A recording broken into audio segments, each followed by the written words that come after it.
favorite stories to you. And let me tell you, one of my favorite stories is called The Great Kapok Tree. The Great Kapok Tree. The author is Lynn Cherry, and it is in the library. Now, the genre of the book, it's not a fairy tale, but it is a Fable. Fable. Thumbs up if you've read fables before. Child readers. Thumbs up if you know in a fable we learn a lesson. The pencil? Okay. We are going to read a fable, and it's an environmental fable. So we are going to learn a lesson about the Environment. environment. Okay, reader. Turn to your partner and tell your partner, today we're going to read The Great Kapok Tree. And it's an environmental fable, and we're going to learn a lesson about the environment. Go.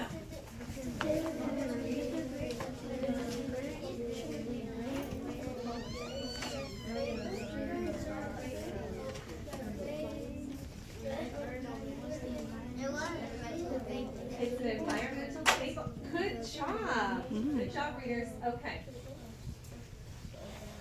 It's about the Great. The title is The Great Kapok Tree, and it's an environmental fable. So we're going to learn a lesson about the environment. I'm so excited, and today we're going to have a whole new focus. Here we go.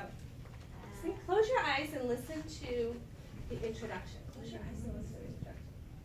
In the Amazon rainforest, it is always hot, and in the heat, everything grows and grows and grows. The tops of the trees in the rainforest are called the canopy. The canopy is a sunny place that touches the sky. The animals that live there like lots of light. Colorful parrots fly from tree to tree. Monkeys leap from branch to branch. All right, open your eyes. Tell your partner which animals live in the canopy.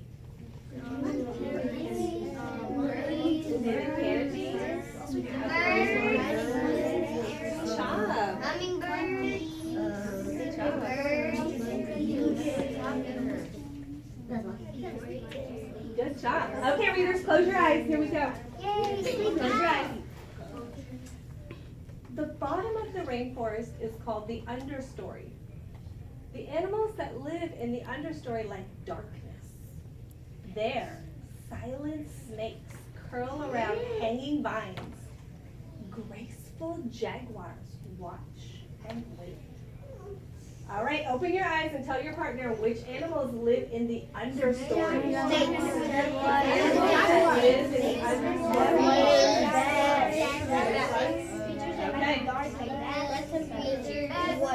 All right, readers, come back together. Okay. And in this steamy environment, the great kapok tree shoots up through the forest and emerges above the canopy. This is a story of a community of animals that live in one such tree in the rainforest. Two men walked into the rainforest. Moments before, the forest had been alive with the sounds of squawking birds and howling monkeys. Now all was quiet as the creatures watched the two men and wondered why they had come. The larger man stopped and pointed to the great kapok tree, and then he left. Okay, so far we have our introduction. We've got the two men that have come into the forest. One pointed to the tree and one left. The smaller man took the axe he carried and struck the trunk of the tree. Whack, whack, whack, whack. The sounds of the blows rang through the forest. The wood of the tree was very hard. Chop, chop, chop. The man wiped off the sweat that ran down his face and neck. Whack, chop, whack, chop. Soon the man grew tired. He sat down to rest at the foot of the great kapok tree. Before he knew it, the heat and the hum of the forest had lulled him to sleep. Readers, turn to your partner and tell your partner what you think the man is trying to do. He's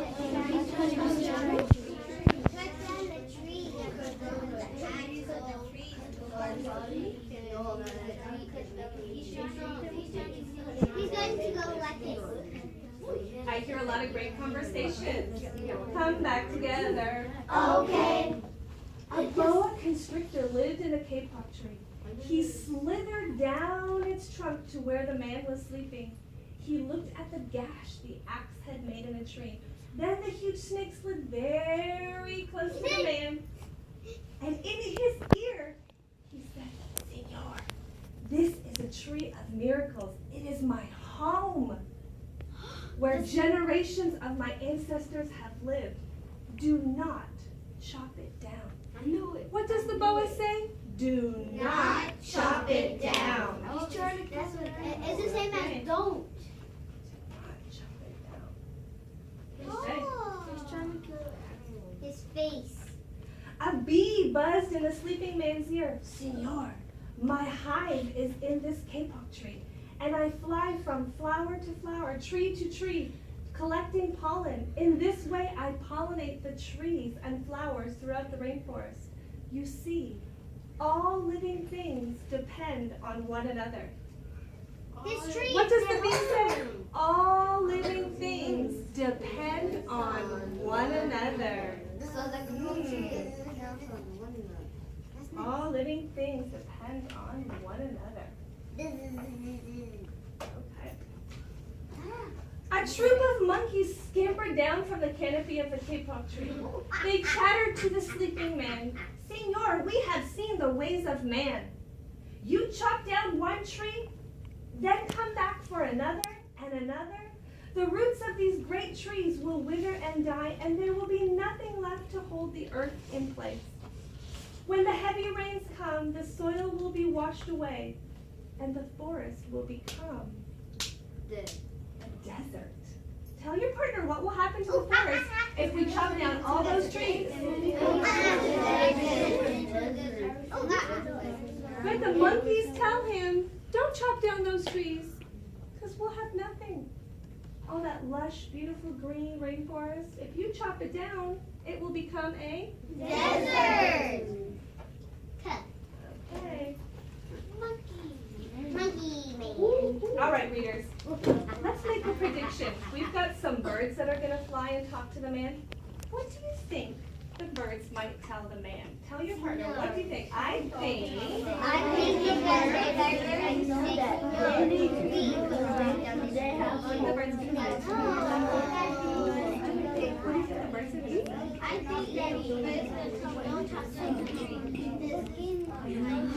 Readers, come back together. Okay. I noticed that you are following the pattern of the story. You are studying the characters with me. And I heard some partnerships say they think the birds are going to say don't cut it down. Thumbs up if you think the birds are going to say don't cut it down. You're doing a good job, readers. I think we can learn that in stories we can find patterns, and you did that today. Let's see. Let's check and see. A toucan, macaw, and a cock of the rock flew down from the canopy. "Senor," squawked the toucan, "you must not cut down this tree. Squawk. We have flown over the rainforest and seen what happens once you begin to chop down the tree. Many people settle on the land. They set fires to clear the underbrush, and soon the forest disappears. Squawk. Where once there was life and beauty, only black and smoldering ruins remain." So once where there was life and beauty, only black smoldering ruins remain. Squawk. Okay, readers, thumbs up if we were correct. Thumbs up if we were correct. A bright and small tree frog crawled along the edge of a leaf. In a squeaky voice, he piped in the man's ear, "Senor, a ruined rainforest means many ruined lives. You will leave many of us homeless if you chop down this great kapok tree." Why does he say they're going to be homeless? Tell your partner, why do you think he says we're going to be homeless?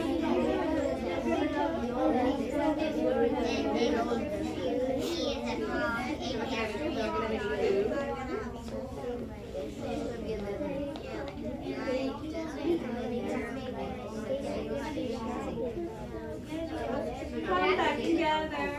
Okay. Readers, I like how you're you're discussing with your partner that when the trees are chopped down, those animals will have no place to live. They depend on the environment for their survival and their home. A jaguar had been sleeping along a branch in the middle of the tree. Because his spotted coat blended into the dappled light and shadows of the understory, no one had noticed him. Now he leapt down and padded silently over the sleeping man. He growled in his ear. I wonder what he is going to say to the man. Senor, the kapok tree is home to many birds and animals. If you cut it down, what do you think he might say if you cut it down? Tell your partner, what do you think he might say?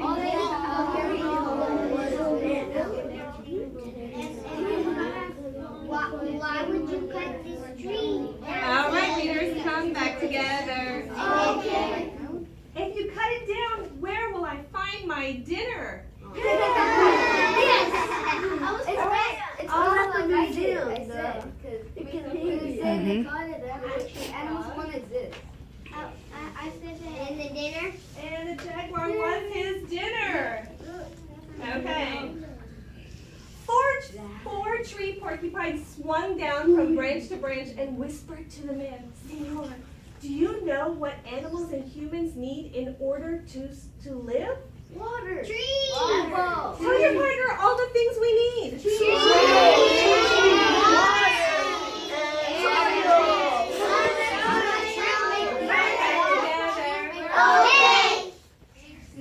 Oxygen. And Senor, do you know what trees produce?